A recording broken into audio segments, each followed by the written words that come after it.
ვისოლის პირველი ავტოგასამართი სადგური გუდაურში ახალი ობიექტის ტერიტორიაზე სუპერმარკეტის სმარტის გახსნაც იგეგმება. ავტოგასამართ სადგურსა და სავაჭრო ობიექტზე სულ 60-მდე ადამიანი დასახლდება. როგორც კომპანიის წარმომადგენლები აცხადებენ, ახალ ავტოგასამართ სადგურზე პროდუქტის მომსახურების ხარისხი და უსაფრთხოების ნორმები ევროპულ სტანდარტებს შეესაბამება. წლის ბოლომდე ვისოლის ქსელს კიდევ რამდენიმე ავტოგასამართი სადგური დაემატება.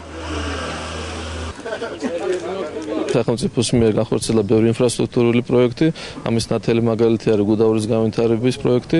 შესაბამისად, მან მოგცა საშუალება, რომ ჩვენ გაგვიხორციელებინა ინვესტიციები გუდაურში და შევქმნა თანამედროვე ევროპული სტანდარტის ინფრასტრუქტურა, რომელიც წარმოდგენილი არის დღესდღეობით ვისოლის ავტოგასამართის სადგურის სახით. ჩვენ აგვაქვს 6 პროდუქტი. ხალხს უწევდა ჩასულიყო დუშეთამდე იმისათვის, რომ ბენზინი ჩაესხა ან ყაზბეგამდე არ იყო ამის შესაძლებლობა. რეალურად იზრდება გუდაური როგორც თვითონ დასახლება, მაგრამ გარდა ამისა შესაძლებლობებიც ეძდება. როგორც იცით, სულ რამოდენიმე ხანში, რამოდენიმე კვირაში სმარტი გაიხსნება, შესაძლებლობა ექნება ნებისმიერ ადამიანს აფთიაქით ისარგებლოს, ისევე როგორც პროდუქცია შეისყიდოს აქვე ადგილზე. კაი საქმე გაკეთდა გუდაურში. ბევრი რამე კარგი კეთდება და ბევრი კიდევ გაკეთდება, მაგრამ მათ შორის ავტოგასამართი აუცილებელი იყო გუდაურისთვის და ეს ძალიან მოუხდა გაქაურებას.